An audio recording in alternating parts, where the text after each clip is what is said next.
The Greeks. In the second half of the 8th century BC, the clouds which had hidden the Aegean since the end of the Bronze Age begin to part a little. Processes and sometimes events become somewhat more discernible. There is even a date or two, one of which is important in the history of a civilization's self-consciousness. In 776 BC, according to later Greek historians, the first Olympian Games were held. After a few centuries the Greeks would count from this year as we count from the birth of Christ. The people who gathered for that and later festivals of the same sort recognized by doing so that they shared a culture. Its basis was a common language. Dorians, Ionians, Aeolians all spoke Greek. What is more, they had done so for a long time. The language was now to acquire the definition which comes from being written down, an enormously important development, making possible, for example, the recording of the traditional oral poetry which was said to be the work of Homer. Our first surviving inscription in Greek characters is on a jug of about 750 BC. It shows how much the renewal of Aegean civilization owed to Asia. The inscription is written in an adaptation of Phoenician script. Greeks were illiterate until their traders brought home this alphabet. It seems to have been used first in the Peloponnese, Crete and Rhodes. Possibly these were the first areas to benefit from the renewal of intercourse with Asia after the Dark Ages. The process is mysterious and can probably never be recovered, but somehow the catalyst which precipitated Greek civilization was contact with the East. Who were the Greek speakers who attended the first Olympiad? Though it is the name by which they and their descendants are still known, they were not called Greeks. That name was only given them centuries later by the Romans. The word they would have used was the one we render in English as Hellenes. First used to distinguish invaders of the Greek peninsula from the earlier inhabitants, it became one applied to all the Greek-speaking peoples of the Aegean. This was the new conception and the new name emerging from the Dark Ages, and there is more than a verbal significance to it. It expressed a consciousness of a new entity, one still emerging and one whose exact meaning would always remain uncertain. Some of the Greek speakers had in the 8th century already long been settled and their roots were lost in the turmoil of the Bronze Age invasions. Some were much more recent arrivals. None came as Greeks, they became Greeks by being there, all around the Aegean. Language identified them and wove new ties between them. Together with a shared heritage of religion and myth, it was the most important constituent of being Greek, always and supremely a matter of common culture. Yet such ties were never politically effective. They were unlikely to make for unity because of the size and shape of the theatre of Greek history, which was not what we now call Greece but was, rather, the whole Aegean. The widespread of Minoan and Mycenaean influences in earlier civilized times had foreshadowed this, for between the scores of its islands and the shores which closed about them it was easy to voyage during much of the year. The explanation of the appearance of Greek civilization at all may well be largely a matter of this geography. The past certainly counted for something, too, but Minoan Crete and Mycenae probably left less to Greece than Anglo-Saxon England left to a later Britain. The setting was more important than history, for it made possible a cluster of economically viable communities using the same language and easily accessible not only to one another but to older centers of civilization in the Middle East. Like the old river valleys, but for different reasons, the Aegean was a propitious place for civilization making. Much of the Aegean was settled by Greeks as a consequence of limitations and opportunities that they found on the mainland. Only in very small patches did its land and climate combine to offer the chance of agricultural plenty. For the most part, cultivation was confined to narrow strips of alluvial plain, which had to be dry-farmed, framed by rocky or wooded hills. Minerals were rare, there was no tin, copper or iron. A few valleys ran direct to the sea and communication between them was usually difficult. All this inclined the inhabitants of Attica and the Peloponnese to look outwards to the sea, on the surface of which movement was much easier than on land. None of them, after all, lived more than 40 miles from it.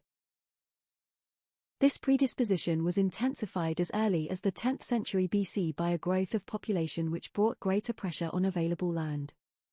Ultimately this led to a great age of colonization. By the end of it, in the 6th century, The Greek world stretched far beyond the Aegean, from the Black Sea in the east to the Balearics, France and Sicily in the west and Libya in the south.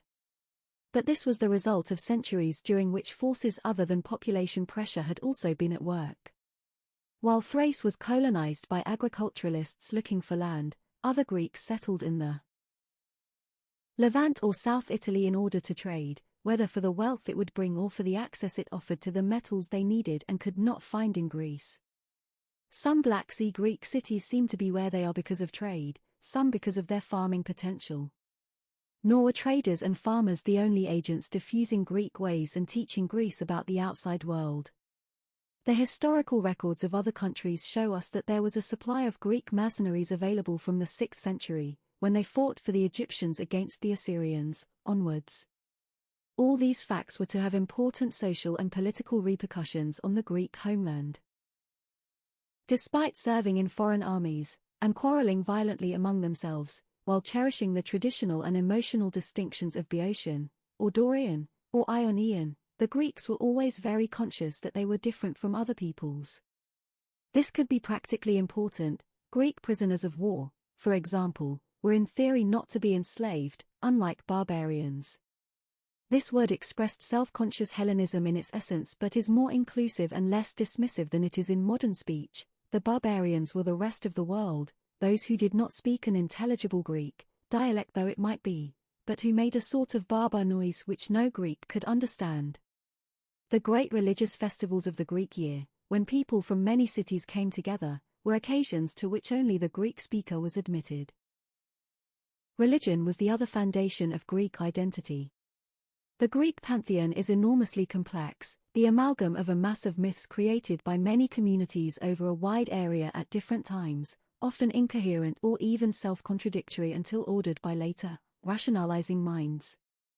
Some were imports, like the Asian myth of golden, silver, bronze and iron ages. Local superstition and belief in such legends was the bedrock of the Greek religious experience. Yet it was a religious experience very different from that of other peoples in its ultimately humanizing tendency. Greek gods and goddesses, for all their supernatural standing and power, are remarkably human. Much as they owed to Egypt and the East, Greek mythology and art usually present their gods as better, or worse, men and women, a world away from the monsters of Assyria and Babylonia, or from Shiva the many-armed. This was a religious revolution. Its converse was the implication that men could be godlike. It is already apparent in Homer, perhaps he did as much as anyone to order the Greek supernatural in this way, and he does not give much space to popular cults. He presents the gods taking sides in the Trojan War in postures all too human and competing with one another, while Poseidon harries the hero of the Odyssey. Athena takes his part. A later Greek critic grumbled that Homer attributed to the gods everything that is disgraceful and blameworthy among men: theft, adultery and deceit. It was a world which operated much like the actual world. The Iliad and Odyssey have already been touched upon because of the light they throw on prehistory. They were also shapers of the future. They are at first sight curious objects for a people's reverence.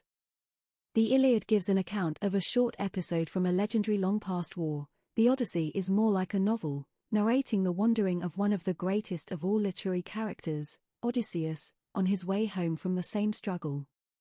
That, on the face of it, is all. But they came to be held to be something like sacred books.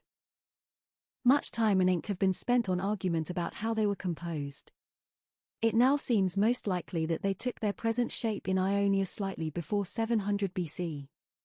The essential point is that someone took material presented by 4 centuries of bardic transmission and wove it into a form which acquired stability, and in this sense these works are the culmination of the era of Greek heroic poetry.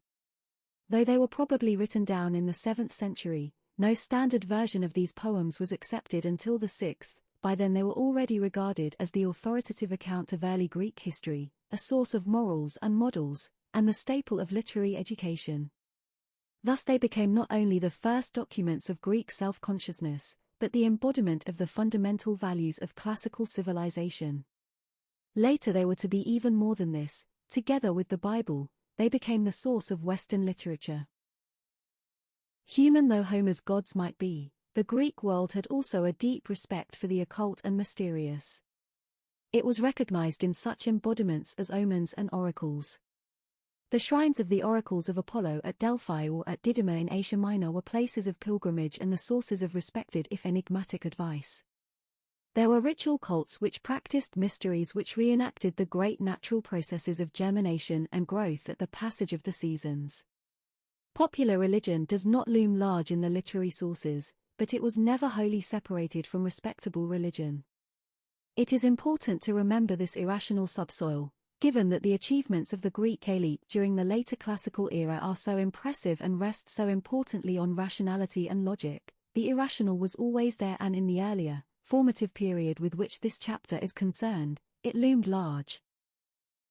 The literary record and accepted tradition also reveal something, if nothing very precise, of the social and political institutions of early Greece. Homer shows us a society of kings and aristocrats, but one already anachronistic when he depicted it. The title of king sometimes lived on, and in one place, Sparta, where there were always two kings at once, it had a shadowy reality which sometimes was effective, but by historical times power had passed from monarchs to aristocracies in almost all the Greek cities.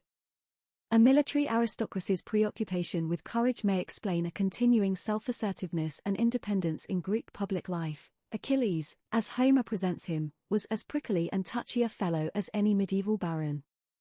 The Greeks were never to produce an enduring empire, for it could only have rested on some measure of subordination of the lesser to the greater good, or some willingness to accept the discipline of routine service.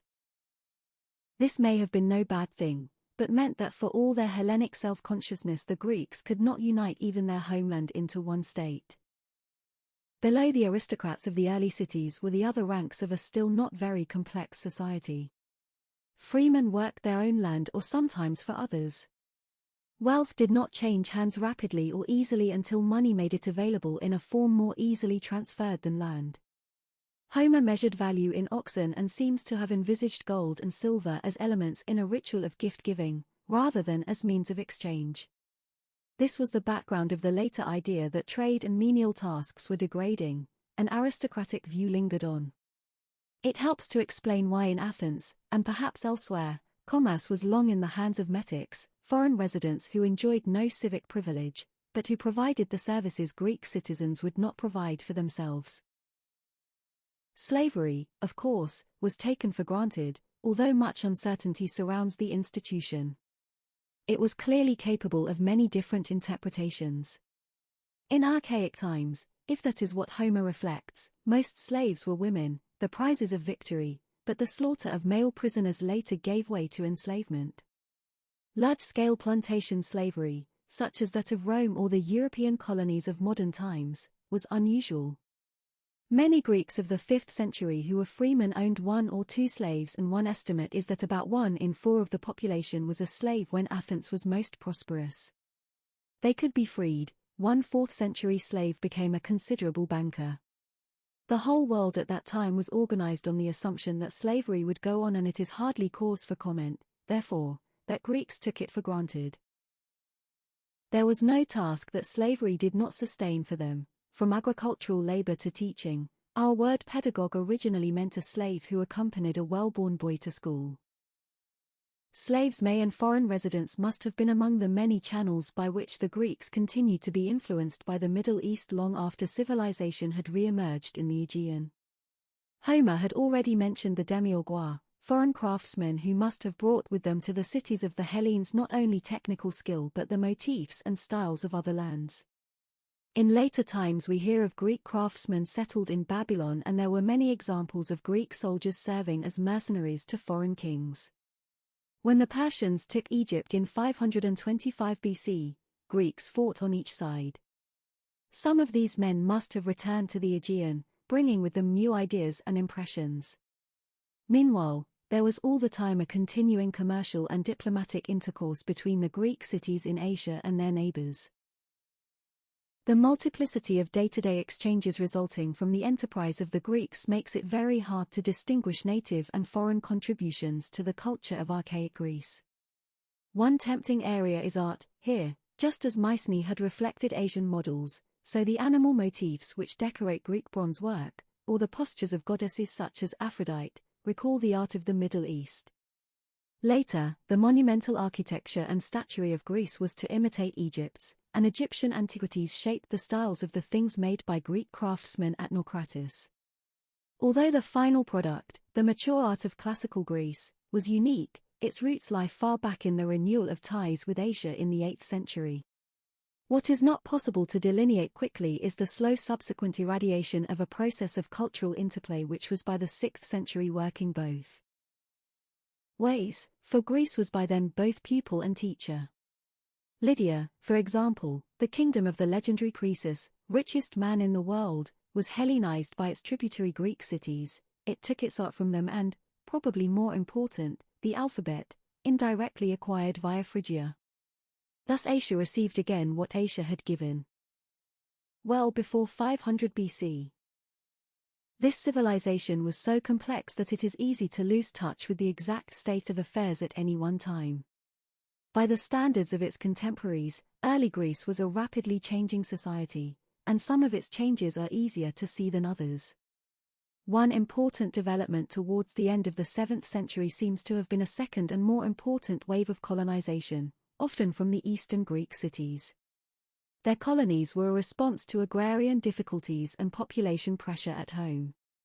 There followed an upsurge of commerce, new economic relationships appearing as trade with the non-Greek world became easier. Part of the evidence is an increased circulation of silver. The Lydians had been the first to strike true coins, tokens of standard weight and imprint, and in the 6th century money began to be widely used in both foreign and internal trade. Only Sparta resisted its introduction. Specialization became a possible answer to land shortage at home. Athens assured the grain imports she needed by specializing in the output of great quantities of pottery and oil. Chios exported oil and wine. Some Greek cities became notably more dependent on foreign corn, in particular, from Egypt or the Greek colonies of the Black Sea. Commercial expansion meant not only that land was no longer the only important source of wealth, but also that more men could buy the land which was so important in establishing status. This began a revolution both military and political. The old Greek ideal of warfare had been single combat, a form of fighting natural to a society whose warriors were aristocrats, riding or driving to the field of battle to confront their equals while less well-armed inferiors brawled about them. The new rich could afford the armor and arms which provided a better military instrument, the regiment of hoplites, the heavy-armed infantry who were to be for 2 centuries the backbone of Greek armies and give them superiority. They would prevail by disciplined cohesion, rather than by individual daring-do. The hoplites wore helmets and body armor and carried shields. Their main weapon was the spear, which they did not throw but with which they thrust and stabbed in the melee which followed a charge by an ordered formation of spearmen whose weight gave it its effect. They would charge as a mass, with the aim of sweeping away defenders by their impact, and depended completely on their power to act as a disciplined unit. The ability to act collectively was the heart of the new warfare. Though bigger numbers now took part in battles, numbers were no longer all that counted, as 3 centuries of Greek success against Asian armies were to prove. Discipline and tactical skill began to matter more, and they implied some sort of regular training, as well as a social widening of the warrior group. More men thus came to share in the power which comes from a near monopoly of the means of exercising force. This was not the only crucial innovation of these years. It was then, too, that the Greeks invented politics, the notion of running collective concerns by discussion of possible choices in a public setting is theirs. The magnitude of what they did lives on in the language we still use, for politics and political are terms derived from the Greek word for city, polis. This was the framework of Greek life. It was much more than a mere agglomeration of people living in the same place for economic reasons. That it was more is shown by another Greek turn of speech. They did not speak of Athens doing this, or Thebes doing that, but of the Athenians and the Thebans. Bitterly divided though it might often be, the polis, or, as for convenience it can be called, the city-state, was a community, a body of men conscious of shared interests and common goals. Such collective agreement was the essence of the city-state. Those who did not like the institutions of the one they lived in could look for alternatives elsewhere. This helped to produce a high degree of cohesiveness, but also a narrowness. The Greeks never transcended the passion for local autonomy, another Greek word, and the city-state characteristically looked outwards defensively and distrustfully. Gradually, it acquired its protecting gods, its festivals and its liturgical drama, which connected living men with the past and educated them in its traditions and laws. Thus it came to be an organism living in time, spanning generations. But at its root lay the hoplite ideal of disciplined, cooperative action in which men stood shoulder to shoulder with their neighbors, relying on them to support them in the common cause. In early days the citizen body, those, that is to say, who constituted the politically effective community, was confined to the hoplites, those who could afford to take their place in the ranks on which the defense of the city-state depended. It is not surprising that in later times Greek reformers who were worried about the results of political extremism would often turn hopefully to the hoplite class when looking for a stable, settled foundation for the polis. At the roots of city-states lay also other facts: geography, economics, kinship. Many of them grew up on very ancient sites, settled in Mycenaean times, others were newer, but almost always the territory of a city-state was one of the narrow valleys which could provide just enough for its maintenance. A few were luckier. Sparta sat in a broad valley. A few were especially handicapped. The soil of Attica was poor and Athens would have to feed its citizens on imported grain in consequence. Dialect intensified the sense of independence latent in the mountains separating a city from its neighbors. In it was preserved a sense of common tribal origin which lived on in the great public cults. By the beginning of historical times these forces had already generated intense feelings of community and individuality which made it virtually impossible for Greeks to transcend the city-state. A few shadowy leagues and confederations did not count for much. Within the city the involvement of citizens in its life was close, we might find it excessive. Yet because of its scale the city-state could do without elaborate bureaucracies. The citizen body, always much smaller than the whole population, could always assemble at one meeting place. There was no likelihood that a city-state could or would aspire to a minute bureaucratic regulation of affairs. Anything like this would probably have been beyond the capacity of its institutions. If we judge by the evidence of Athens, the state of which we know most because it recorded so much in stone, the distinction between administration, judgment and lawmaking was not as we know it, as in the Europe of the Middle Ages. An executive act might be clothed as a decision of a court interpreting established law. Law courts were, formally speaking, only sections of the assembly of the citizens. The size and qualification of the membership of this body determined the constitutional character of the state. Upon it depended, more or less, the authorities of day-to-day government, whether magistrates or courts.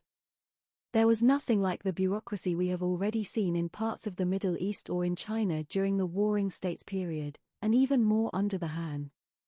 True, it is still risky to generalize about such matters. There were over 150 city-states and about many of them we know nothing, of most of the rest we know only a little. Obviously there were important differences between the ways in which they ran their affairs, but a general outline is possible. As property became more widespread, the aristocracies which had supplanted the kings themselves became objects of rivalry and attack. The new men sought to replace them with governments less respectful of traditional interests. The result was an age of rulers the Greeks called tyrants. They were often moneyed, but their justification was their popularity, and many tyrants must have seemed benevolent despots. They brought peace after social struggles probably intensified by a new crisis arising from pressure on land. Peace favored economic growth, as did the usually good relations the tyrants enjoyed with one another. The 7th century was their golden age. Yet the institution did not long survive. Few tyrannies lasted 2 generations. In the 6th century the current turned almost everywhere towards collective government. Oligarchies, constitutional governments, even incipient democracies began to emerge. Athens was an outstanding example. For a long time it seems that Attica, though poor, had sufficient land for Athens to escape the social pressures which in other states led to the colonization movement. In other ways, too, her economy early reflected a special vigor, Even in the 8th century, her pottery suggests that Athens was something of a commercial and artistic leader. In the 6th, though, she too was racked by conflict between rich and poor. Oil and wine, and their containers, became staple Athenian exports, and grain was kept at home. Simultaneously, a series of reforms gave equality with the old landed class to the newly enriched and provided for a new popular council to prepare business for the ecclesia, the general assembly of all citizens. Such changes did not at once quiet Athens' divisions. An age of tyrants only closed with the expulsion of the last in 510 BC. Then there at last began to operate the institutions whose paradoxical outcome was to be the most democratic government in Greece, though one over a state which held more slaves than any other. All political decisions were taken in principle by majority vote of the ecclesia, which also elected the important magistrates and military commanders. Ingenious arrangements provided for the organization of the citizens in units which would prevent the emergence of sectional factions representing city dwellers as against farmers or merchants. It was the beginning of a great age, one of prosperity, when Athens would consciously foster festivals and cults looking beyond the city and offered something to all Greeks. This was something of a bid for leadership of the Greek world. Much has been made of the contrast between Athens and its great rival, Sparta. Unlike Athens, Sparta met the pressures upon it not by modifying its institutions but by resisting change. Sparta embodied the most conservative approach to the problem, solving it for a long time by rigid social discipline at home and by conquest among its neighbors, which allowed it to meet the demand for land at others' expense. A very early consequence was a fossilizing of the social structure. So tradition-bound was Sparta that it was alleged that its legendary lawgiver, Lycurgus, had even forbidden the writing down of its laws. They were driven home in the minds of the Spartiates by a rigorous training that all underwent in youth, boys and girls alike. Sparta had no tyrants. Its effective government appears to have been shared between a council of old men and 5 magistrates called ephors, while the 2 hereditary kings had special military powers. These oligarchs were in the last resort answerable to the assembly of the Spartiates, of whom, according to Herodotus, there were early in the 5th century about 5,000. Sparta was, therefore, a large aristocracy whose origin, ancient writers agreed, was the hoplite class. Society remained agricultural, no commercial class was allowed to appear. Sparta even stood aside from the colonizing movement and launched only one enterprise of this sort. This produced a sort of militarized egalitarianism among Spartiates, based on willingness to sacrifice for the state. Though the passing of time and the position of kings slightly softened their practice, Spartiates knew no great distinctions of wealth or comfort. Until well into classical times they avoided dressing differently and ate at communal messes. Their conditions of life were, in a word, Spartan, reflecting the idealization of military virtues and strict discipline. Possibly Spartan politics was simplified or muted by Sparta's gravest problem, the division between the citizen commune and the rest. The bulk of the inhabitants of the Spartan state were not citizens. Some were freemen, but most were helots, serf-like workers, bound to the land, who shared with the free peasants the task of producing the food consumed at the Spartiates' communal meals. Originally the helot population may have been the native population enslaved by the Dorian invasions, but they were, like later serfs, tied to land rather than being the chattels of individual owners. Certainly their number was later swollen by conquest, above all by the annexation in the 8th century of the plain of Messenia, which disappeared from Greek history as an independent state for more than 300 years. As a result, a cloud hung over the Spartan achievement, the fear of a helot revolt, and it was remarked by other Greeks.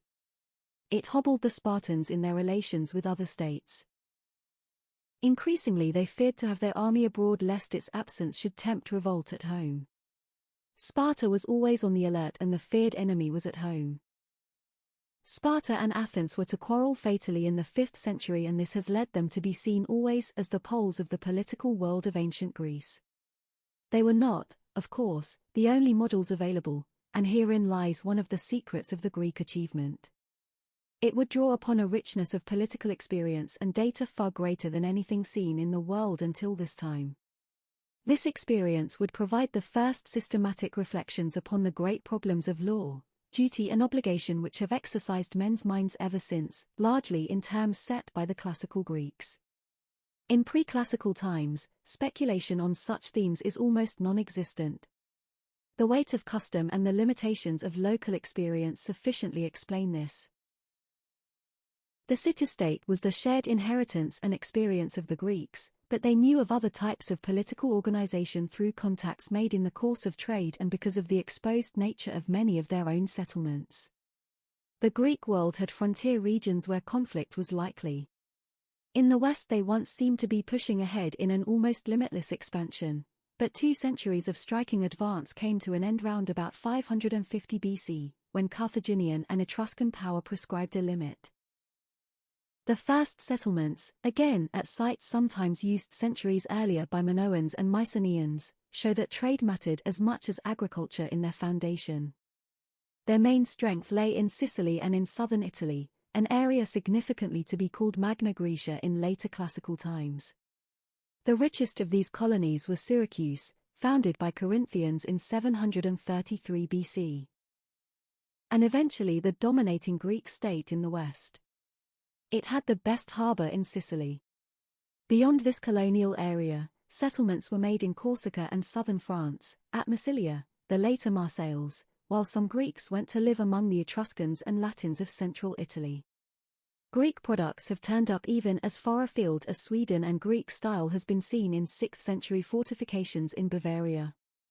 More impalpable influence is hard to pin down, but a Roman historian believed that Greek example first civilized the barbarians of what was later to be France and set them not only to tilling their fields, but to cultivating the vine. If so, posterity owes Greek commerce a debt indeed. This vigorous expansion seems to have provoked Phoenician envy and imitation. It led the Phoenicians to found Carthage and the Carthaginians to seize footholds in western Sicily.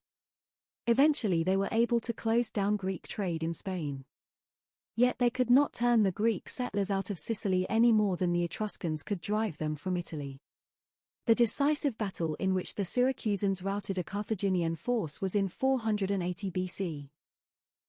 This was a date of even greater significance for Greek relations with Asia, where the Greek cities of Asia Minor had often been at loggerheads with their neighbors. They had suffered much from the Lydians until they came to terms with the Lydian king Croesus, of legendary wealth, and paid him tribute. Before this, Greece already influenced Lydian fashions. Some of Croesus's predecessors had sent offerings to the shrine at Delphi. Now the Hellenization of Lydia went even more quickly ahead. Nonetheless, a much more formidable opponent loomed up even further east, Persia.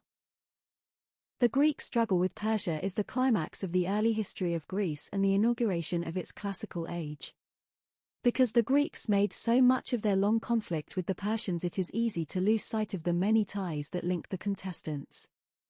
The Persian fleets, and to a lesser extent, Persian armies, launched against the Peloponnese had thousands of Greeks, mainly from Ionia, serving in them. Cyrus had employed Greek stonecutters and sculptors, and Darius had a Greek physician. Probably the war did as much to create as to feed antagonism, however deep the emotional revulsion proclaimed by the Greeks for a country which treated its kings like gods. The origins of the war lay in the great expansion of Persia under the Achaemenids. In about 540 BC, the Persians overthrew Lydia, and that was the end of Croesus, who was supposed to have provoked the assault by an incautious interpretation of an utterance of the Delphic oracle, which said that if he went to war with Persia he would destroy a great empire, but not which one. This brought Greeks and Persians face to face. Elsewhere, the tide of Persian conquest rolled on. When the Persians took Egypt, they damaged Greek traders' interests there. Next, the Persians crossed to Europe and occupied the cities of the coast as far west as Macedon. Across the Danube they failed, and soon retired from Scythia. At this point there was something of a pause. Then, in the first decade of the 5th century, the Asian Greek cities revolted against Persian suzerainty, encouraged, perhaps, by Darius's failure against the Scythians. The mainland cities, or some of them, decided to help. Athens and Eretria sent a fleet to Ionia. In the subsequent operations the Greeks burnt Sardis, the former capital of Lydia and the seat of the western satrapy of the Persian Empire. But the revolt failed in the end and left the mainland cities facing an enraged opponent. Things did not usually happen very quickly in the ancient world, and large-scale expeditions still take a long time to prepare, but almost as soon as the Ionian revolt was crushed the Persians sent a fleet against the Greeks. It was wrecked off Mount Athos. A second attempt, in 490 BC, sacked Eretria but then came to grief at the hands of the Athenians in a battle whose name has become legendary, Marathon. Although this was an Athenian victory, the leader in the next phase of the struggle with Persia was Sparta, the strongest of the city-states on land. Out of the Peloponnesian League, an alliance whose origins had been domestic in that its aim had been to assure Sparta's future by protecting her from the need to send her army abroad, there devolved upon Sparta something like national leadership. When the Persians came again, 10 years later, almost all the Greek states accepted this, even Athens, whose strengthening of her fleet had made her the preponderant power of the League at sea. The Greeks said, and no doubt believed, that the Persians came again, in 480 BC, through Thrace, in millions, if, as now seems more likely, there were in fact well under 100,000 of them, including thousands of Greeks. This was still an overwhelming enough disproportion for the defenders of the Greek cities.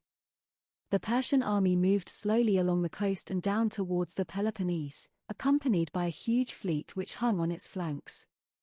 Yet the Greeks had important advantages in their better armed and trained heavy infantry, a terrain which nullified the Persian cavalry superiority, and morale. This time the crucial battle was at sea. It followed another legendary episode, the overwhelming of Leonidas the Spartan king and his 300 compatriots at the pass of Thermopylae, after which Attica had to be abandoned to the Persians. The Greeks retired to the Isthmus of Corinth, their fleet massed in the Bay of Salamis near Athens. Time was on their side. It was autumn, a winter which would catch the Persians unprepared would soon be coming, and Greek winters are severe. The Persian king threw his numerical advantage away by deciding to engage the Greek fleet in the narrow waters of Salamis. His fleet was shattered and he began a long retreat to the Hellespont. The next year the army he had left behind was defeated at Plataea and the Greeks won another great sea fight at Mycale on the other side of the Aegean, on the same day. This was the end of the Persian War. It was a great moment in Greek history, perhaps the greatest, and Sparta and Athens had covered themselves with glory. The liberation of Asiatic Greece followed. It opened an age of huge self-confidence for the Greeks. Their outward drive was to continue until its culmination in a Macedonian empire a century and a half later. The sense of Greek identity was at its height, and men looking back at these heroic days were to wonder later if some great chance to unite Greece as a nation had not then been missed forever. Perhaps, too, it was something more, for in the repulse of an Asian despot by Greek freemen lay the seed of a contrast often to be drawn by later Europeans, though in the 5th century it existed only in the minds of a few Greeks. But myths breed future realities, and centuries later other men would look back anachronistic to Marathon and Salamis, seeing them as the first of many victories in which Europe confronted barbarism and won. Victory over the Persians launched the greatest age of Greek history. Some have spoken of a Greek miracle, so high do the achievements of classical civilization appear. Yet those achievements had as their background a political history so embittered and poisoned that it ended in the extinction of the institution which sheltered Greek civilization, the city-state. Complicated though it is in detail, the story can easily be summarized.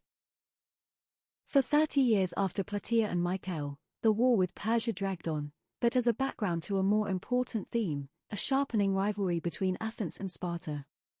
Survival assured, the Spartans had gone home with relief, anxious about their helots. This left Athens undisputed leader of those states which wanted to press ahead with the liberation of other cities from the Persians. A confederation called the Delian League was formed which was to support a common fleet to fight the Persians, and command of it was given to an Athenian. As time passed, the members contributed not ships but money. Some did not wish to pay up as the Persian danger declined. Athenian intervention to make sure that they did not default increased and grew harsher. Naxos, for example, which tried to leave the alliance, was besieged back into it. The League was turning gradually into an Athenian empire, and the signs were the removal of its headquarters from Delos to Athens, the use of the tribute money for Athenian purposes, the imposition of resident Athenian magistrates on League members, and the transfer of important legal cases to Athenian courts. When peace was made with Persia in 449 BC, the League continued, though its excuse had gone. At its peak, over 150 states were paying tribute to Athens. Sparta had welcomed the first stages of this process, happy to see others take up commitments outside its own borders. Like other states, Sparta only gradually became aware of the changing situation. When they did, this had much to do with the fact that Athenian hegemony increasingly affected the internal politics of the Greek states. They were often divided about the League, the richer, tax-paying citizens resenting the tribute, while the poorer did not. They did not have to find the money to pay it. When Athenian interventions occurred, they were sometimes followed by internal revolution, the result of which was often the imitation of Athenian institutions. Athens was herself living through struggles which steadily drove her in the direction of democracy. By 460 BC, the issue at home was really settled, so that irritation over her diplomatic behavior soon came to have an ideological flavor. Other things, too, may have added to an irritation with Athens. She was a great trading state, and another big trading city, Corinth, felt herself threatened. The Boeotians were directly the subjects of Athenian aggression, too. The materials thus accumulated for a coalition against Athens, and Sparta eventually took the lead in it by joining in war against Athens begun in 460. 15 years of not very determined fighting followed, and then a doubtful peace. It was only after almost another 15 years, in 431 BC, that there began the great internal struggle which was to break the back of classical Greece, the Peloponnesian War. It lasted, with interruptions, 27 years, until 404 BC. Essentially, it was a struggle of land against sea. On one side was the Spartan League, with Boeotia, Macedon, an unreliable ally, and Corinth as Sparta's most important supporters. They held the Peloponnese and a belt of land separating Athens from the rest of Greece. Athens' allies were scattered around the Aegean shore, in the Ionian cities and the islands, the area it had dominated since the days of the Delian League. Strategy was dictated by the means available. Sparta's army, clearly, was best used to occupy Athenian territory and then exact submission. The Athenians could not match their enemies on land. But they had the better navy. This was in large measure the creation of two great Athenian statesmen and patriots, Themistocles and Pericles, who both believed that a great navy would enable their city to survive any attack.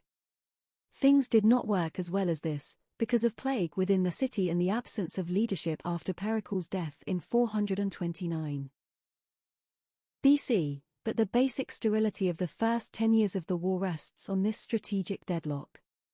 It brought peace for a time in 421 BC, but not a lasting one. Athenian frustrations found an outlet in the end in a scheme to carry the war further afield.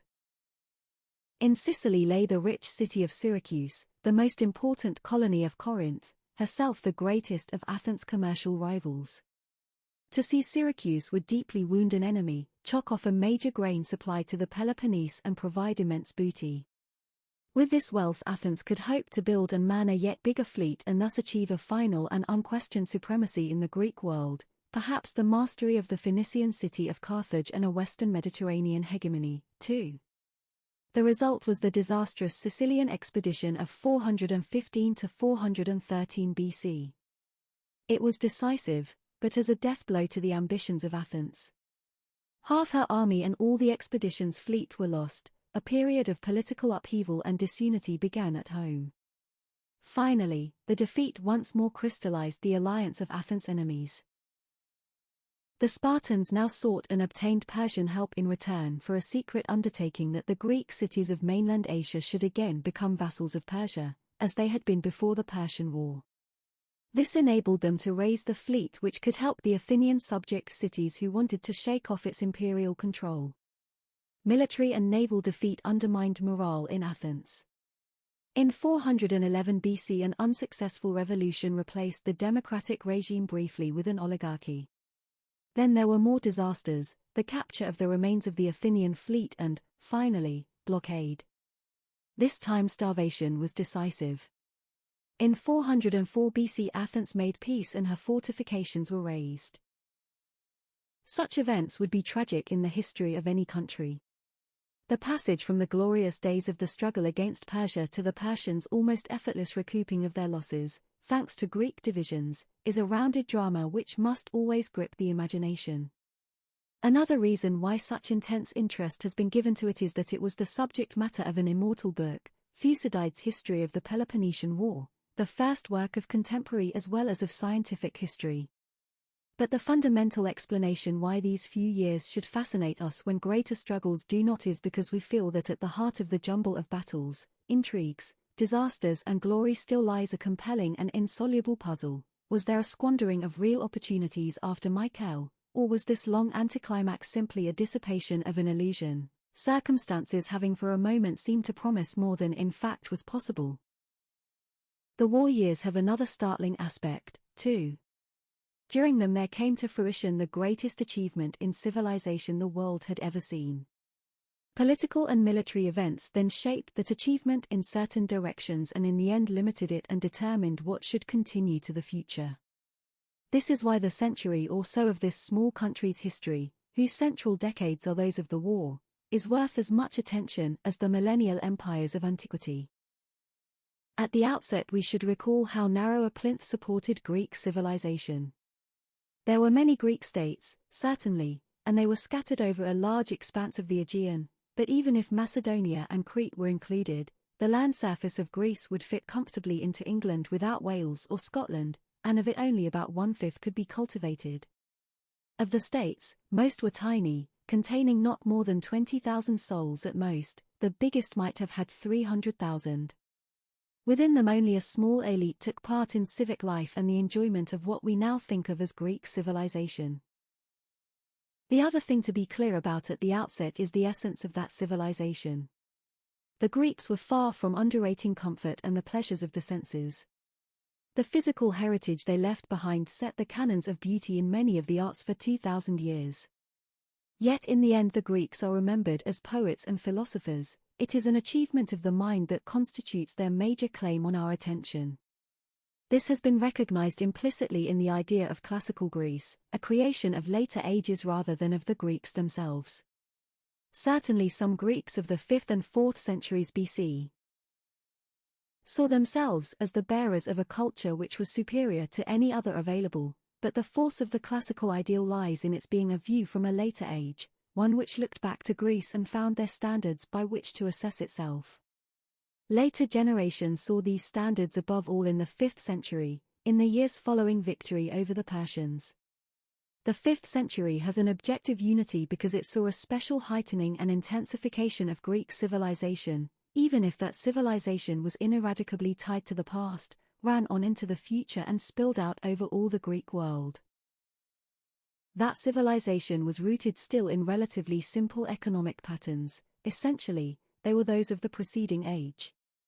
No great revolution had altered it since the introduction of money, and for 3 centuries or so there were only gradual or specific changes in the direction or materials of Greek trade. Barter persisted for everyday purposes well into the era of coinage. The scale of manufacture was small. It has been suggested that at the height of the craze for the best Athenian pottery not more than 150 craftsmen were at work making and painting it. The heart of the economy almost everywhere was subsistence agriculture. In spite of the specialized demand and production of an Athens or a Miletus, which had something of a name as a producer of woolens, the typical community depended on the production by small farmers of grain, olives, vines and timber for the home market. Such men were the typical Greeks. Some were rich, most of them were probably poor by modern standards, but even now the Mediterranean climate makes a relatively low income more tolerable than it would be elsewhere. Commerce on any scale, and other kinds of entrepreneurial activity, were likely to be mainly in the hands of metics. They might have considerable social standing and were often rich men, but, for example in Athens, they could not acquire land without special permission, though they were liable for military service, which gives us a little information about their numbers, for at the beginning of the Peloponnesian War there were some 3,000 who could afford the arms and armor needed to serve as hoplite infantry. The other male inhabitants of the city-state who were not citizens were either freemen or slaves. Women, too, were excluded from citizenship, though it is hazardous to generalize any further about their legal rights. In Athens, for example, they could neither inherit nor own property, though both were possible in Sparta, and they could not undertake a business transaction if more than the value of a bushel of grain was involved.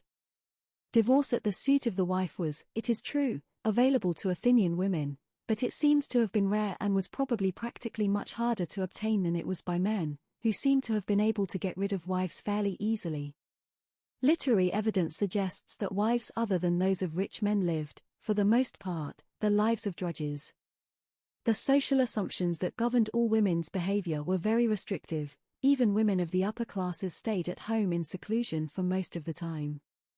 If they ventured out, they had to be accompanied. To be seen at a banquet put their respectability in question.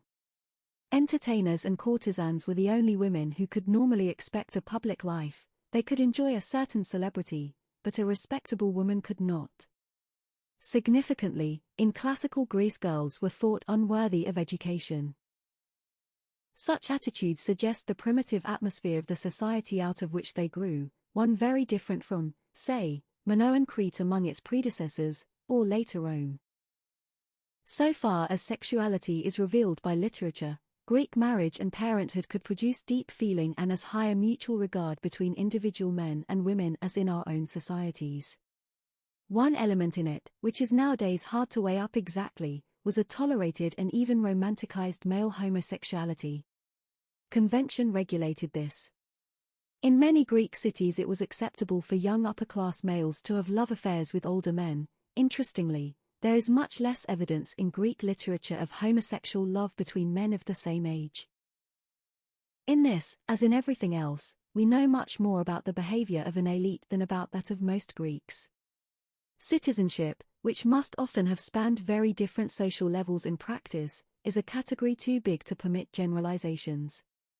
Even in democratic Athens, the kind of man who rose in public life and of whom, therefore, we read in the records, was usually a landowner. He was not likely to be a businessman, far less a craftsman. A craftsman might be important as a member of his group in the assembly, but he could hardly make his way to leadership.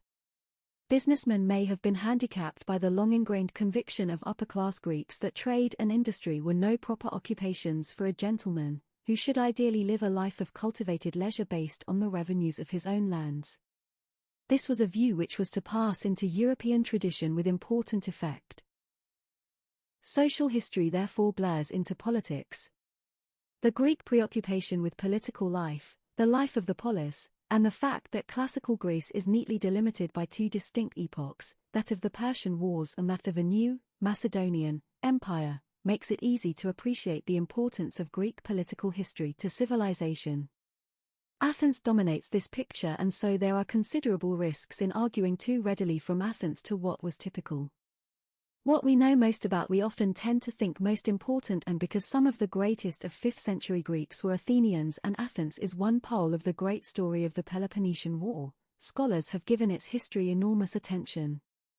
Yet we also know that Athens was, to take only 2 points, both big and a commercial center. It was, therefore, untypical in very important ways.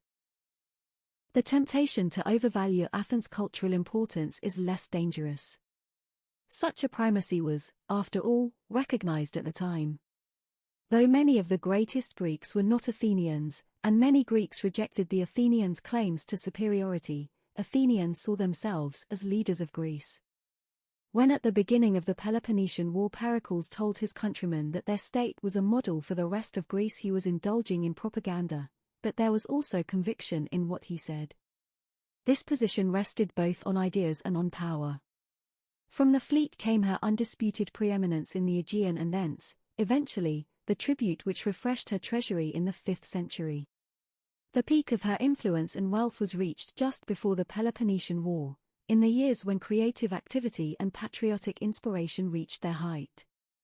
Pride in the extension of empire was then linked to a cultural achievement which was truly enjoyed by the people. Commerce, the navy, ideological confidence and democracy are themes inseparably and traditionally interwoven in the history of 5th century Athens. It was widely recognized at the time that a fleet of ships whose movement depended ultimately upon about 200 paid oarsmen apiece was both the instrument of imperial power and the preserve of the democracy. Hoplites were less important in a naval state than elsewhere, and no expensive armor was needed to be an oarsman, who would be paid by the tribute of the league or the proceeds of successful warfare, as it was hoped, for example, the Sicilian expedition would provide. Imperialism was genuinely popular among Athenians who would expect to share its profits, even if only indirectly and collectively, and not to have to bear its burdens. This was an aspect of Athenian democracy which was given much attention by its critics. Democracy emerged at Athens unexpectedly and at first almost unobserved. Its roots lay in 6th century constitutional changes which replaced the organizing principle of kinship with that of locality. In theory and law, at least, local attachment came to be more important than the family you belonged to. This was a development which appears to have been general in Greece, and it put democracy on the localized institutional basis which it has usually had ever since. Other changes followed from this. By the middle of the 5th century all adult males were entitled to take part in the assembly and through it, therefore, in the election of major administrative officers. The powers of the Areopagus, the Council of Elders, were steadily reduced, after 462 BC. It was only a law court with jurisdiction over certain offences. The other courts were at the same time rendered more susceptible to democratic influence by the institution of payment for jury service. As they also conducted much administrative business, this meant a fair amount of popular participation in the daily running of the city. Just after the Peloponnesian War, when times were hard, pay was also offered for attendance at the assembly itself. Finally, there was the Athenian belief in selecting by lot, its use for the choice of magistrates told against hereditary prestige and power. At the root of this constitution lay a distrust of expertise, an entrenched authority and a confidence in collective common sense. From this derived, no doubt, the relative lack of interest Athenians showed in rigorous jurisprudence. Argument in an Athenian court was occupied much more with questions of motive, standing and substance than with questions of law, and the importance they gave to the skills of oratory. The effective political leaders of Athens were those who could sway their fellow citizens by their words. Whether we call them demagogues or orators does not matter, they were the first politicians seeking power by persuasion. Towards the end of the 5th century, though even then by no means usually, some such men came from families outside the traditional ruling class. The continuing importance of old political families was nevertheless an important qualification of the democratic system. Themistocles at the beginning of the century and Pericles when the Peloponnesian War began were members of old families, their birth making it proper for them even in the eyes of conservatives to take the lead in affairs. The old ruling classes found it easier to accept democracy because of this practical qualification of it. These facts tend to be lost to sight both in the denunciation and the idealization of Athenian democracy, and they go some way to explaining its apparent mildness. Taxation was light and there was little discriminatory legislation against the rich, such as we would now associate with democratic rule and such as Aristotle said would be the inevitable result of the rule of the poor. Even in its emergent period, Athenian democracy was identified with adventure and enterprise in foreign policy. Popular demand lay behind support for the Greek cities of Asia in their revolt against Persia. Later, for understandable reasons, it gave foreign policy an anti-Spartan bias. The struggle to reduce the power of the Areopagus was led by Themistocles, the builder of the Athenian fleet of Salamis, who had sensed a potential danger from Sparta from the moment the Persian War was over. Thus the responsibility for the Peloponnesian War, and for its exacerbation of the factions and divisions of all the other cities of Greece, came to be laid at the door of democracy. It not only brought disaster upon Athens itself, its critics pointed out, but exported to or at least awoke in all the Greek cities the bitterness of faction and social conflict. If Athenian democracy's exclusion of women, metics and slaves is also placed in the scale, the balance against it seems heavy. To modern eyes, it looks both narrow and disastrously unsuccessful. Yet it should not disqualify Athens for the place she later won in the regard of posterity. Anachronistic and invalid comparisons are too easy. Athens is not to be compared with ideals still imperfectly realized after 2,000 years, but with her contemporaries. For all the survival of the influence of the leading families and the practical impossibility that even a majority of citizens would turn up to any particular meeting of the assembly, more Athenians were engaged in self-government than was the case in any other state. Athenian democracy, more than any other institution, brought about the liberation of men from the political ties of kin, which is one of the great Greek achievements. Even without the eligibility of all citizens for office, Athenian democracy would still have been the greatest instrument of political education contrived down to that time. But while Greek democracy nourished participation, it also encouraged competitiveness. Greeks admired men who won and thought men should strive to win. The consequent release of human power was colossal, but also dangerous. The ideal expressed in the much-used word which we inadequately translate as virtue illustrates this. When Greeks used it, they meant that people were able, strong and quick-witted, as much as they were just, principled or virtuous in a modern sense. Homer's hero, Odysseus, frequently behaved like a rogue, but he is brave and clever and he succeeds, he is therefore admirable. To show such quality was good, it did not matter that the social cost might sometimes be high. The Greek was concerned with image, his culture taught him to avoid shame rather than guilt, and the fear of shame was never far from the fear of public evidence of guilt. Some of the explanation of the bitterness of faction in Greek politics lies here. It was a price willingly paid. The achievement which made Greece the teacher of Europe, and through it of the world, is too rich and varied to generalize about even in long and close study. It is impossible to summarize in a page or so. But there is a salient theme which emerges in it, a growing confidence in rational, conscious inquiry.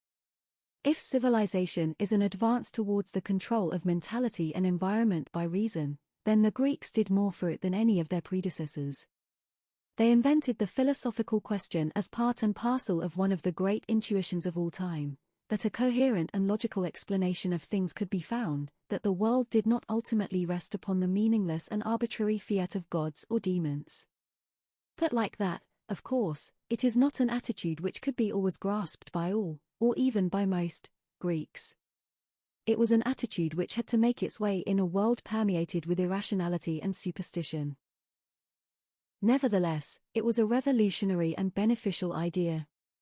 It looked forward to the possibility of a society where such an attitude would be generalized. Even Plato, who thought it impossible that most men could share it, gave to the rulers of his ideal state the task of rational reflection as the justification both of their privileges and of the discipline laid upon them. The Greek challenge to the weight of irrationality in social and intellectual activity tempered its force as it had never been tempered before. For all the subsequent exaggeration and myth-making about it, the liberating effect of this emphasis was felt again and again for thousands of years. It was the greatest single Greek achievement. While obscurantism and superstition remained in many quarters, forms of rationality came to be valued throughout Greek society. Socrates, the Athenian philosopher who became, thanks to his pupil Plato, the archetypal figure of the man of intellect, and left as a maxim the view that the unexamined life is not worth living, offended the pieties of his state and was condemned to die for it by his fellow citizens. He was also condemned for questioning received astronomy. But in spite of such important historical residues, Greek thought, more than that of any earlier civilization, reflected changes of emphasis and fashion. They arose from its own dynamism and did not always lead to a greater ability to grapple with nature and society rather than surrender to them, but sometimes to dead ends and blind alleys and to exotic and extravagant fantasies. Greek thought is not monolithic. We should think not of a block with a unity pervading all its parts, but of a historical continuum extending across 3 or 4 centuries, in which different elements are prominent at different times, and which is hard to assess. One reason for this is that Greek categories of thought, the way, so to speak, in which they laid out the intellectual map before beginning to think about its individual components in detail at all, are not our own, though they are often deceptively like them. Some of those we use did not exist for the Greeks, and their knowledge led them to draw different boundaries between fields of inquiry from those which we take for granted. Sometimes this is obvious and presents no difficulties, when a philosopher, for example, locates the management of the household and its estate, economics, as a part of a study of what we should call politics. We are not likely to misunderstand him. In more abstract topics it can cause trouble. One example is to be found in Greek science. For us, science seems to be an appropriate way of approaching the understanding of the physical universe, and its techniques are those of empirical experiment and observation. Greek thinkers found the nature of the physical universe just as approachable through abstract thought, as through metaphysics, logic and mathematics. It has been said that Greek rationality actually came in the end to stand in the way of scientific progress, because inquiry followed logic and abstract deduction rather than the observation of nature. Among the great Greek philosophers, only Aristotle gave prominence to collecting and classifying data, and he did this for the most part only in his social and biological studies. This is one reason for not separating the history of Greek science and philosophy too violently. They are a whole, the product of scores of cities and developing across for centuries or so in time. Their beginnings constitute a revolution in human thought, and it has already taken place when there appear the earliest Greek thinkers of whom we have information. They lived in the Ionian city of Miletus in the 7th and 6th centuries BC. Important intellectual activity went on there and in other Ionian cities right down to the remarkable age of Athenian speculation, which begins with Socrates. No doubt the stimulus of an Asian background was important here as in so many other ways in getting things started. It may also have been significant that Miletus was a rich place. Early thinkers seem to have been rich men who could afford the time to think. Nonetheless, the early emphasis on Ionia gives way before long to a spectrum of intellectual activity going on all over the Greek world. The western settlements of Magna Graecia and Sicily were crucial in many 6th and 5th century developments, and primacy in the later Hellenistic age was to go to Alexandria. The whole Greek world was involved in the success of the Greek mind, and even the great age of Athenian questioning should not be given exaggerated standing within it. In the 6th century BC in Miletus, Thales and Anaximander launched the conscious speculation about the nature of the universe, which shows that the crucial boundary between myth and science has been crossed. Egyptians had set about the practical manipulation of nature and had learnt much inductively in the process, while Babylonians had made important measurements. The Multan school made good use of this information, and possibly took more fundamental cosmological notions from the old civilizations, too. Thales is said to have held that the earth had its origin in water. Yet the Ionian philosophers soon went beyond their inheritance. They set out a general view of the nature of the universe which replaced myth with impersonal explanation. This is more impressive than the fact that the specific answers they put forward were in the end to prove unfruitful. The Greek analysis of the nature of matter is an example. Although an atomic theory was outlined which was over 2,000 years before its time, this was by the 4th century rejected in favor of a view, based on that of the early Ionian thinkers, that all matter was composed of 4 elements: air, water, earth and fire, which combined in different proportions in different substances. This theory subsequently shaped Western science down to the Renaissance. It was of enormous historical importance because of the boundaries it set and the possibilities it opened. It was also, of course, erroneous. This should be firmly kept in place as a secondary consideration at this point. What mattered about the Ionians and the school they founded was what has rightly been called their astonishing novelty. They pushed aside gods and demons from the understanding of nature. Time was to overwhelm some of what they had done, it is true. In Athens in the late 5th century, more than a temporary alarm in the face of defeat and danger has been seen in the condemnation as blasphemous of views far less daring than those of Ionian thinkers 2 centuries before. One of them had said if the ox could paint a picture, his god would look like an ox. A few centuries later, classical Mediterranean civilization has lost much of such perceptiveness. Its early appearance is the most striking sign of the vigor of Greek civilization. Not only popular superstition swamped such ideas. Other philosophical tendencies also played a part. One coexisted with the Ionian tradition for a long time and was to have much longer life and influence. Its crux was the view that reality was immaterial, that, as Plato later put it in one of its most persuasive expressions, in life we experience only the images of pure form and ideas which are the heavenly embodiments of true reality. That reality was only to be apprehended by thought, though not only by systematic speculation, but by intuition too. For all its immateriality, this kind of thinking also had its roots in Greek science, though not in the speculations of the Ionians about matter, but in the activities of mathematicians.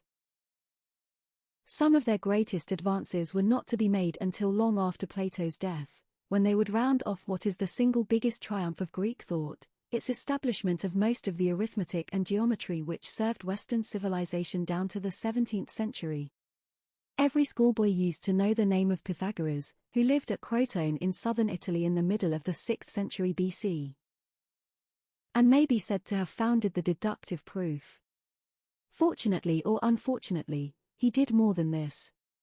He discovered the mathematical basis of harmonics by studying a vibrating string, and he became especially interested in the relationship of numbers and geometry. His approach to them was semi-mystical. Pythagoras, like many mathematicians, was a religiously minded man who is said to have celebrated the satisfactory conclusion of his famous proof by sacrificing an ox. His school, there was a secret Pythagorean brotherhood, later came to hold that the ultimate nature of the universe was mathematical and numerical. They fancied that the principles of mathematics were the principles of all things, reported Aristotle, somewhat disapprovingly, yet his own teacher, Plato, had been greatly influenced by this belief, and by the skepticism of Parmenides, an early 5th century Pythagorean, about the world known to the senses. Numbers seemed more attractive than the physical world. They possessed both the defined perfection and the abstraction of the idea which embodied reality. Pythagorean influence on Greek thought is an immense subject. Fortunately, it need not be summarized. What matters here is its ultimate repercussions in a view of the universe which, because it was constructed on mathematical and deductive principles, rather than from observation, fixed astronomy on the wrong lines for nearly 2,000 years. From it came the vision of a universe built up of successively enclosing spheres on which moved sun, moon and planets in a fixed and circular pattern about the earth. The Greeks noticed that this did not seem to be the way the heavens moved in practice. But, to summarize crudely, appearances were saved by introducing more and more refinements into the basic scheme while refusing to scrutinize the principles from which it was deduced. The final elaborations were not achieved until work in the 2nd century AD by a famous Alexandrian, Ptolemy. These efforts were remarkably successful, and only a few dissenters demurred, which shows that other intellectual outcomes were possible in Greek science. For all the inadequacies of Ptolemy's system, predictions of planetary movement could be made which would still serve as adequate guides for oceanic navigation in the age of Columbus, even if they rested on misconceptions which sterilized cosmological thinking until his day. Both the theory of the four elements and the development of Greek astronomy illustrate the deductive bias of Greek thought and its characteristic weakness, its urge to set out a plausible theory to account for the widest possible range of experience without submitting it to the test of experiment. It affected most fields of thought which we now think to be covered by science and philosophy. Its fruits were on the one hand argument of unprecedented rigor and acuteness, and on the other an ultimate skepticism about sense data. Only the Greek doctors, led by the 5th century Hippocrates, made much of empiricism. In the case of Plato, and, for good or ill, philosophical discussion has been shaped more by him and his pupil Aristotle than by any other two men. This bias may have been reinforced by his low opinion of what he observed. By birth an aristocratic Athenian, Plato turned away from the world of practical affairs in which he had hoped to take part, disillusioned with the politics of the Athenian democracy and, in particular, with its treatment of Socrates, whom it had condemned to death. From Socrates Plato had learnt not only his Pythagoreanism but an idealist approach to ethical questions, and a technique of philosophical inquiry. The good, he thought, was discoverable by inquiry and intuition. It was reality. It was the greatest of a series of ideas. Truth, beauty and justice were others, which were not ideas in the sense that at any moment they had shape in anyone's mind, as one might say I have an idea about that, but were real entities, enjoying a real existence in a world fixed and eternal, of which such ideas were the elements. This world of changeless reality, thought Plato, was hidden from us by the senses, which deceived us and misled us. But it was accessible to the soul, which could understand it by the use of reason. Such ideas had a significance going far beyond technical philosophy.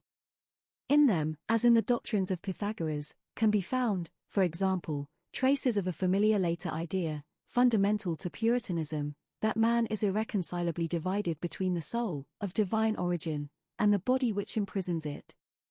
Not reconciliation, but the victory of one or the other, must be the outcome. It was an idea which would pass into Christianity with enormous effect. Immediately, too, Plato had an intensely practical concern, since he believed that knowledge of the ideal world of universals and reality could be helped or hindered by the arrangements under which men lived. He set out his views in a series of dialogues between Socrates and people who came to argue with him. They were the first textbooks of philosophical thinking, and the one we call the Republic was the first book in which anyone had ever set out a scheme for a society directed and planned to achieve an ethical goal. It describes an authoritarian state, reminiscent of Sparta, in which marriages would be regulated to produce the best genetic results, families and private property would not exist, culture and the arts would be censored and education carefully supervised. The few who ruled this state would be those of sufficient intellectual and moral stature to fit them for the studies which would enable them to realize the just society in practice by apprehending the ideal world. Like Socrates, Plato held that wisdom was the understanding of reality, and he assumed that to see truth ought to make it impossible not to act in accordance with it.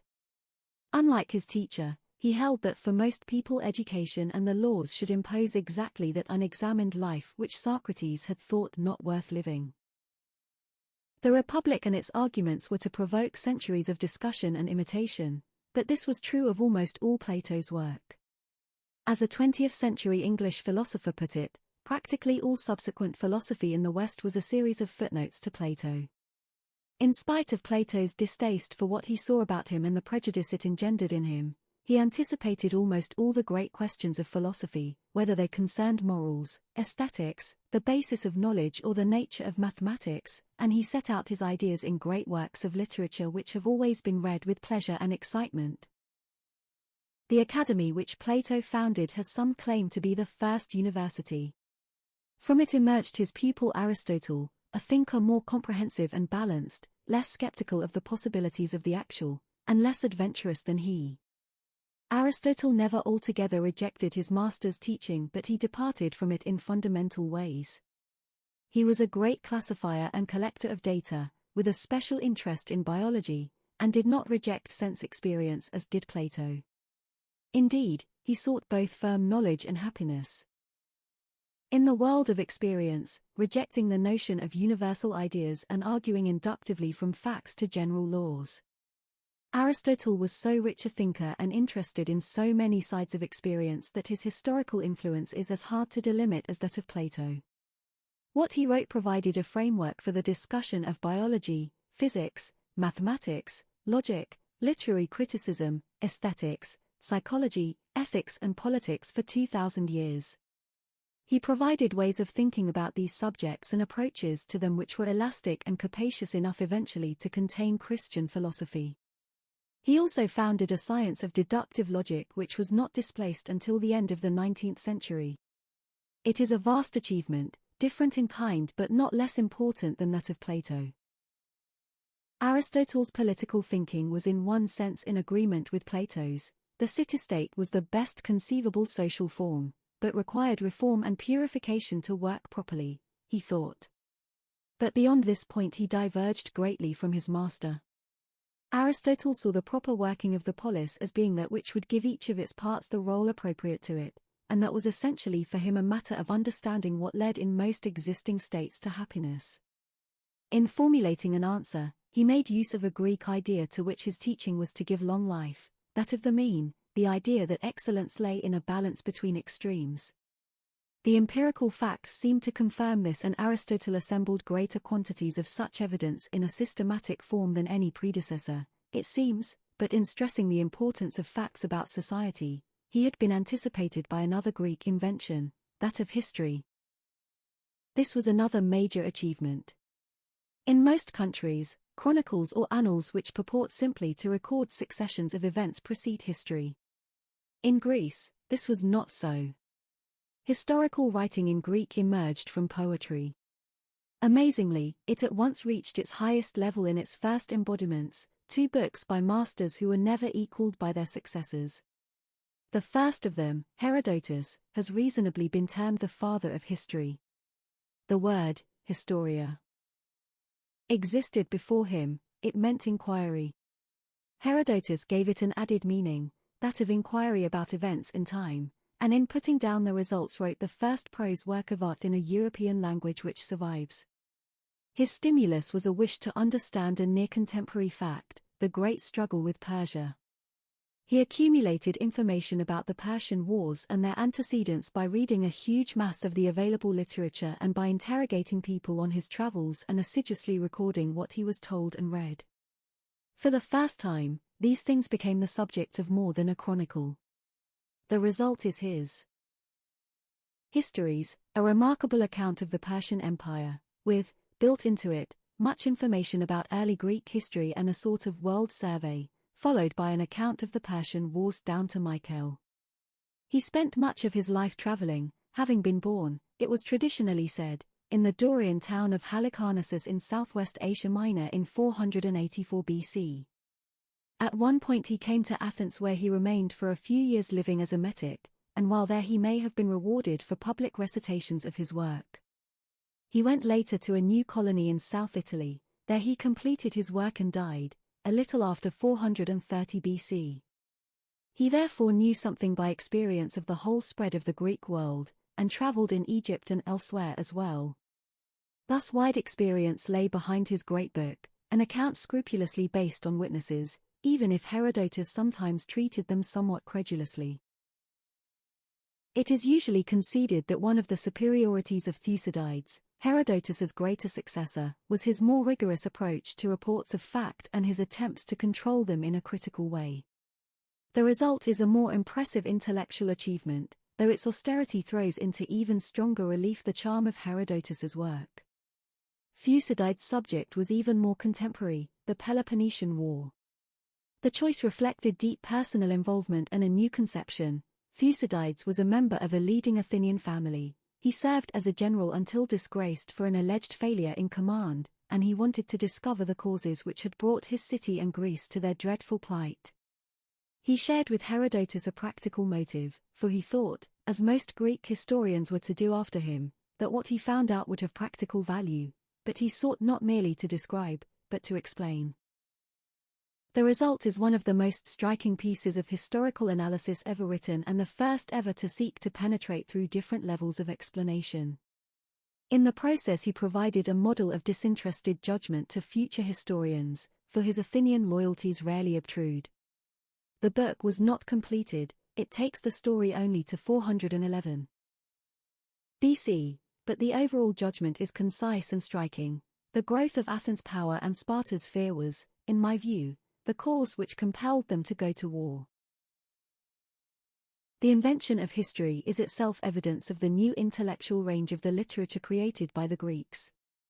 It is the first complete one known to man.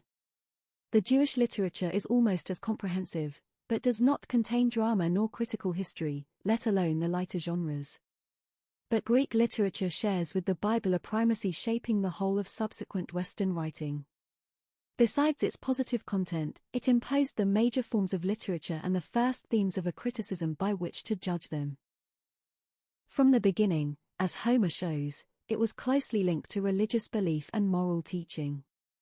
Hesiod, a poet who probably lived in the late 8th century BC and is usually considered to be the first Greek poet of the post-epic age, consciously addressed himself to the problem of justice and the nature of the gods, thus confirming the tradition that literature was for more than enjoyment and setting out one of the great themes of Greek literature for the next 4 centuries.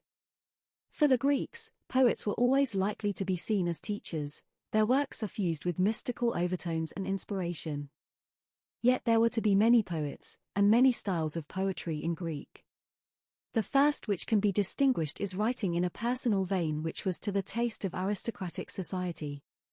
But as private patronage became concentrated during the era of the tyrants in the 7th to 6th centuries BC, so it passed slowly into the collective and civic arena. The tyrants deliberately fostered the public festivals which were to be vehicles of the greatest specimens of Greek literary art, the tragedies. The drama's origins lie everywhere in religion, and its elements must have been present in every civilization. The ritual of worship is the first theatre. Yet there, too, the Greek achievement was to press this towards conscious reflection on what was happening. More was to be expected of the audience than passive resignation or orgiastic possession. The didactic impulse emerges in it. The first form of the Greek drama was the dithyramb, the choral song recited at the festivals of Dionysus, together with dance and mime. In 535 BC, we are told, this was the subject of a crucial innovation, when Thespis added to it an individual actor whose speech was some kind of antiphone to the chorus. Further innovation and more actors followed, and within 100 years we have reached the full, mature theatre of Aeschylus, Sophocles and Euripides. Of their work 33 plays survive, including one complete trilogy, but we know that more than 300 different tragedies were performed in the 5th century.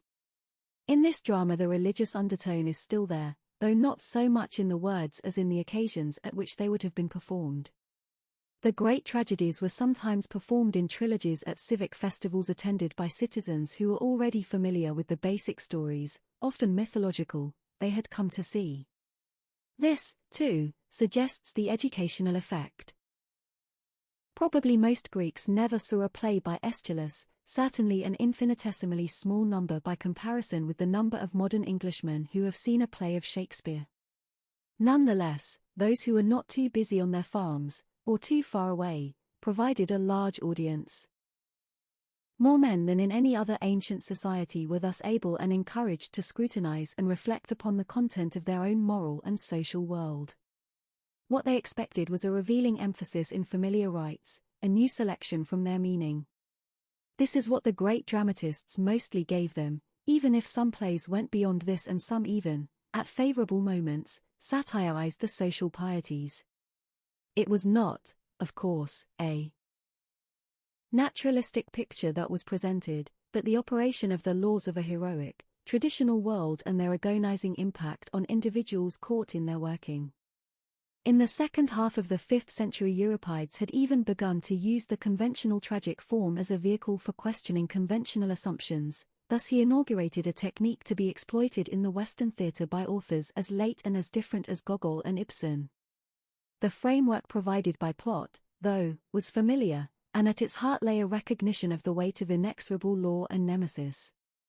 The acceptance of this setting may be thought, in the last resort, to be testimony to the irrational rather than the rational side of the Greek mind.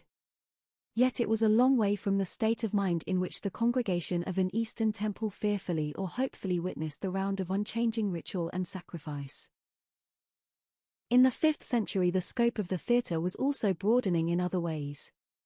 This was when Attic comedy developed as a form in its own right, and found in Aristophanes its first great manipulator of men and events for others' amusement. His material was often political, almost always highly topical, and frequently scurrilous. His survival and success is the most striking evidence we possess of the tolerance and freedom of Athenian society.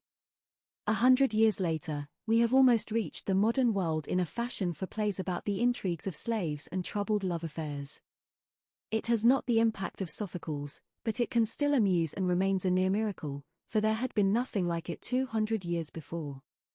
The rapidity with which Greek literature grew after the age of epic poetry and its enduring power are evidence of Greek powers of innovation and mental development, which are easy to appreciate even when we cannot explain them. Literature at the end of the classical age still had a long and important life ahead when the city-states disappeared. It had a growing audience, for Greek was to become both the lingua franca and an official language over all the Middle East and much of the Mediterranean. It was not to reach again the heights of Athenian tragedy, but it was still to show us masterpieces. The sense of decline in the visual arts is more apparent. Here, above all in monumental architecture and the nude, Greece had again set standards for the future. From the first borrowings from Asia, a wholly original architecture was evolved, the classical style, whose elements are still consciously evoked, even in the austere constructions of modern builders. Within a few hundred years it spread over much of the world from Sicily to India. In this art, too, the Greeks were cultural exporters. They were in one respect favored by geology, for Greece contained much high-quality stone. Its durability is attested by the magnificence of the relics we look at today. Yet there is an illusion in this. The purity and austerity with which 5th century Athens speaks to us in the Parthenon conceals its image in Greek eyes. We have lost the garish statues of gods and goddesses, the paint and ochre and the clutter of monuments, shrines and stelae that must have encumbered the Acropolis and obscured the simplicity of its temples.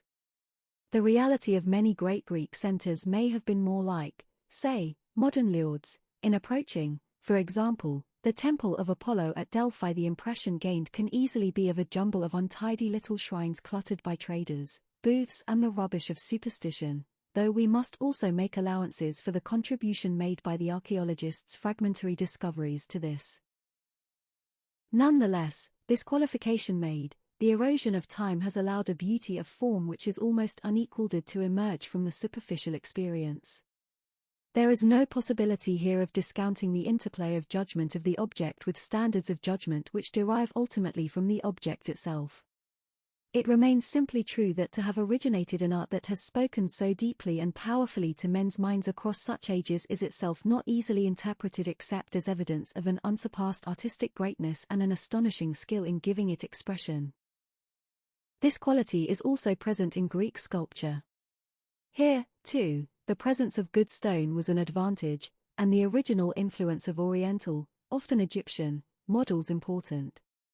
Like pottery, the Eastern models once absorbed, sculpture evolved towards greater naturalism. The supreme subject of the Greek sculptors was the human form, portrayed no longer as a memorial or cult object, but for its own sake. Again, it is not always possible to be sure of the finished statue the Greeks saw. These figures were often gilded, painted or decorated with ivory and precious stones. Some bronzes have undergone looting or melting down, so that the preponderance of stone carvings may itself be misleading. Their evidence, though, records a clear evolution. We begin with statues of gods and of young men and women whose identity is often unknown, simply and symmetrically presented in poses not too far removed from those of the Orient. In the classical figures of the 5th century, naturalism begins to tell in an uneven distribution of weight and the abandonment of the simple frontal stance, and evolves towards the mature, human style of Praxiteles and the 4th century in which the body, and for the first time the female nude, is treated. A great culture is more than a mere museum, and no civilization can be reduced to a catalogue. For all its elite quality, the achievement and importance of Greece comprehended all sides of life. The politics of the city-state, a tragedy of Sophocles and a statue by Phidias are all part of it. Later ages grasped this intuitively, happily ignorant of the conscientious discrimination which historical scholarship was eventually to make possible between periods and places. This was a fruitful error, because in the end what Greece was to be thought to be was as important to the future as what she was. The meaning of the Greek experience was to be represented and reinterpreted, and ancient Greece was to be rediscovered and reconsidered and, in different ways, reborn and reused, for more than 2,000 years. For all the ways in which reality had fallen short of later idealization and for all the strength of its ties with the past, Greek civilization was quite simply the most important extension of humanity's grasp of its destiny down to that time. Within 4 centuries, Greece had invented philosophy, politics, most of arithmetic and geometry, and the categories of Western art. It would be enough, even if her errors too had not been so fruitful. Europe has drawn interest on the capital Greece laid down ever since, and through Europe the rest of the world has traded on the same account.